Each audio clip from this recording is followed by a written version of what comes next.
Hi.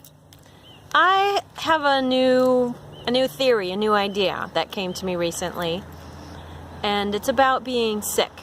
So when we're physically sick, we're recovering from a surgery, or we have a diagnosis, we have the flu, or we just have a bad cold, there's some things that go with the package. We're crabby. Yeah, pretty much. We are not great at decision making. We don't feel good, and all we want to do is feel better.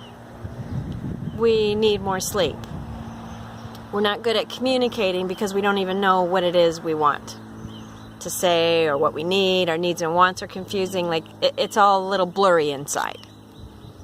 Our expectations to perform or to participate with others and for others go way down.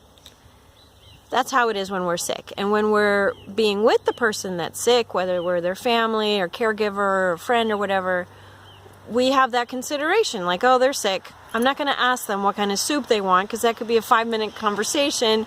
I'm just going to pick the soup. They don't even probably know that they're hungry, but they haven't eaten in several hours, so I better give them soup. So we're making decisions on behalf of them. We're having a lot of consideration for them. And we're trying to glean information from them, even though they might not have clarity. So we have to be observant and get in touch with them and what their needs and wants may be, even though they might not be able to articulate it.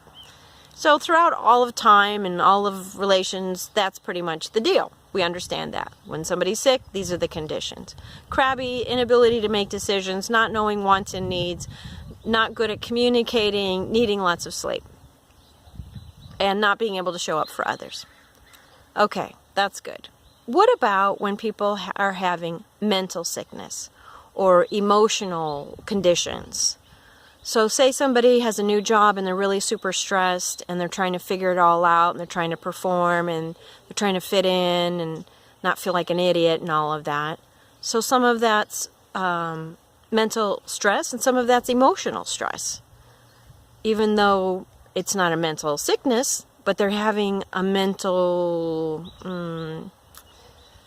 pull down. They're off their center. They're not at their brightest at that moment.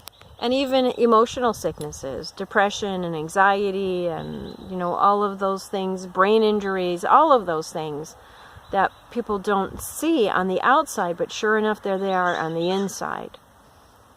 So when we're interacting with people who are having a condition, let's just call it a condition, but it's not obvious to us, it's almost as if we can approach them as if how we approach when people are having a physical sickness.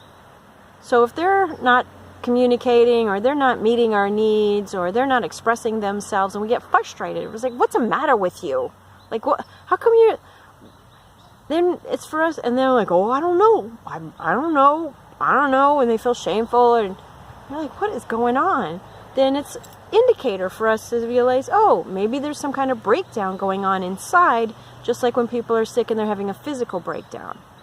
So that came very clear to me. It seems kind of obvious, but it made a lot of sense to me. So I just wanted your feedback and your input on this topic. Thank you.